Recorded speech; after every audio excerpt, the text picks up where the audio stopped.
played almost the entire game. I mean, he's 40, and he played 46 minutes.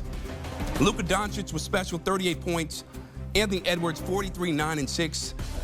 Rui as well, but the T-Wolves, late in the game, they're the ones who are able to execute down the stretch, and not the Lakers. And for more on this epic game, we bring in CBS Sports NBA insider Bill Ryder and NBA analyst John Gonzalez. And gentlemen, I don't know where to begin because there were so many players, so many elements to this game. Big runs by LA in the third, then T-Wolves come back. Then the Lakers are up 9, and Anthony Edwards says, look, I'm putting my team on the back. Naz Reid hit some huge threes. Bill, I'll start with you. What did you make of the resilience by Minnesota to take down the Lakers and go up 3-1 on LA? For those of us that needed confirmation, Anthony Edwards is that guy. There's a lot of takeaways for me, including JJ Redick taking a playbook out of Tom Thibodeau's playbook. But Ant is that guy. And John and I talked on the podcast, and Chris, you and I talked when I was in studio in Stanford last week about the fact that if Anthony Edwards could be the best player on the floor in critical games and big moments, that's easier said than done. When you got LeBron and you got Luke on the other side of the equation, the Timberwolves could win this series. And you said it, that fourth quarter looked like the Lakers were going to tie it up, looked like Redick's gamble to play LeBron almost all the minutes was going to pay off and tie the series. And Anthony Edwards said, nope, I am that guy. I'm taking over, and I'm going to stamp my name and my presence on this series. It's a 3-1 series lead. It's not over yet. John and I both covered that 2016 NBA Finals where this LeBron James guy came back, but Ant just got it as close as you can without actually getting the deal done. And John, it wasn't just Anthony Edwards scoring, right? It was also his facilitating, playmaking. That's something that he's had issues with, right, in the past. But this time, he's able to get the job done. What did you see from him that really elevated his play late to put the T-Wolves in a position to eliminate the Lakers in Game 5? Yeah, Anthony Edwards was tremendous. I mean, 43 points and 9 rebounds and 6 assists, and he was super efficient. And this is the Anthony Edwards that was promised, right? We've all been waiting for him to take this step forward and really assert himself as the next. Maybe he doesn't want to be the face of the NBA moving forward. We've talked about that, Bill and I, on the Beyond the Arc podcast. But whatever, put that aside. In this series, he's been, I think, arguably the best player. He really stepped up for the Wolves. And this is a Wolves team that I think a lot of people outside of Minnesota doubted that they could get past LeBron and Luka and the Lakers because Luka went to the finals last year. LeBron has won finals. The Wolves are still that team that is trying to prove themselves, and especially this offseason when they decided to tinker with their roster and they moved Karl Anthony Towns on for salary cap purposes and they bring in Julius Randle, and it was kind of a clunky fit to start this season. Well, since the start of the season, they've really figured it out, and now they've got the Lakers on the ropes. They've been a fantastic team so far in this series, and it has everything to do with Anthony Edwards. Yes, everything to do with Anthony Edwards. You also got some big contributions from Jaden McDaniels, right? Naz Reid, Dante DiVincenzo. Bill, when you think about the role players that really played their part in this game, who sticks out to you the most for the Minnesota Timberwolves? I feel like I'm going to slight everybody by naming one person because you're right, Chris. That was a team effort, and it's a reminder that most of these guys made a run to the conference finals last year. This isn't their first rodeo, but it's the guy who didn't make that run and wasn't a part of the team. When Dante DiVincenzo came over in that trade, he wasn't himself in the beginning. He didn't have the impact that he was supposed to. And over the course of the year, he got comfortable. He got back to whatever self-confidence he needed, whatever was going on. He was outstanding and another level guy for this team. The energy, the effort, the hustle, that guy that the Knicks sent out last year as part of that Randle trade. I mean, look, Julius Randle was amazing, and this is a guy that's got to step up, and we've discussed this for the Timberwolves. I thought Dante DiVincenzo reminded us why he was so valuable in New York City.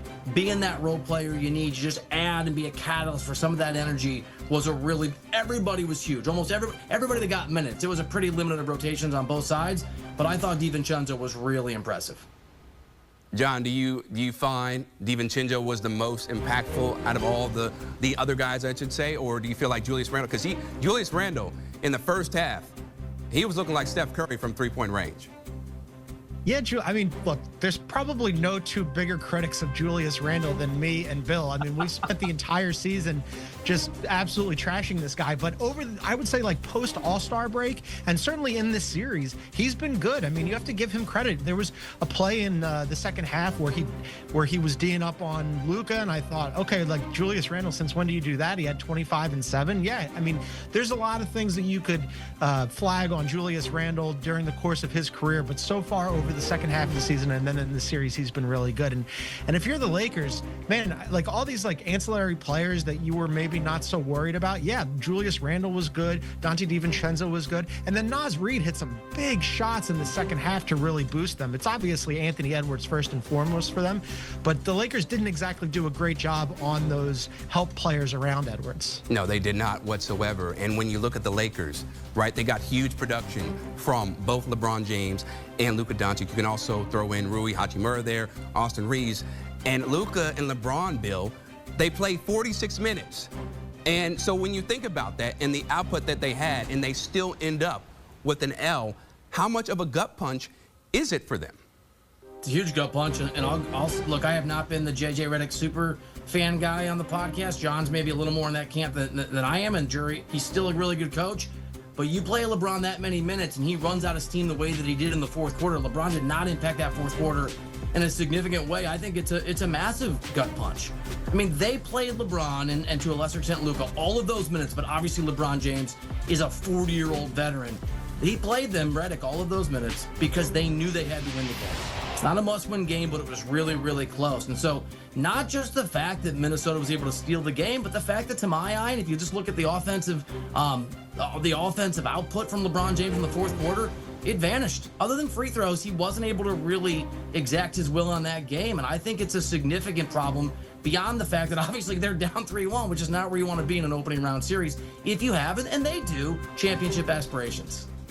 Yeah, it's devastating for the Lakers, right? I mean, like, look, Luka and LeBron played heavy minutes. I think part of that is who do you trust late in the game, and it's going to be those two guys because they do have that championship caliber experience. Certainly LeBron has won it, and Luka, again, made it to the finals last year. Luka played 45 minutes and scored 38 points on the game after being not so effective in game 3 because he was sick, but he didn't do a whole lot other than score the ball. And then LeBron, total mixed bag for him, right? He goes for 27 and 12, and in the fourth quarter, he didn't score, but he did have some big defensive plays where he had that block on Dante DiVincenzo, which led to a Dorian Finney-Smith 3 the other way, 5-point swing, and then he stripped Naz Reid on a drive. That was all to the good, right? But then on that inbound pass late in the game, he flubbed that, and then he fouled Ant on that final play that put Ant at the line, and then all of a sudden the Wolves end up winning it. So yeah, I think Bill is right. He did kind of run out of steam offensively, and you had like LeBron trying to do too much, maybe because he had to, and some of it worked out and some of it didn't, and they end up losing this game, and now they're on the ropes 3-1, and this is not where you want to be.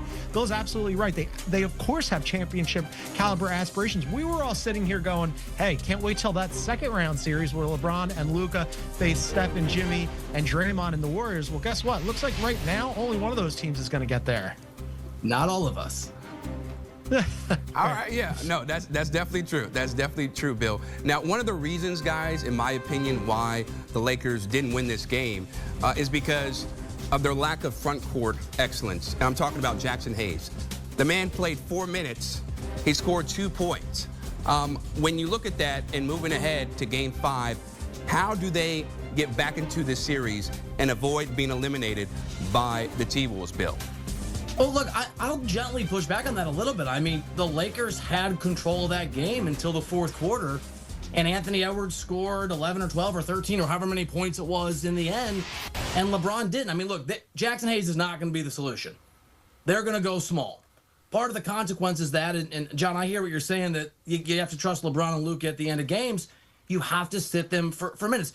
Jackson Hayes is not going to go out there. They don't have a big man that they can sub in, and so I would respectfully suggest that the Lakers had that game. They had control of it. Watching as they went into that fourth quarter with a fairly significant lead, nearly a double-digit lead. They've got LeBron James, who's won 4 rings. They've got Luka Doncic, who's been to an NBA championship, hasn't won one, but led a team last year. That's a brutal loss, and I think a lot of it is not because they didn't have a big man. It's because, again, I know we've already said this, Anthony Edwards went out there and outperformed, at least offensively, but that's a big part of the thing when you're down, outperformed the other 2 superstars.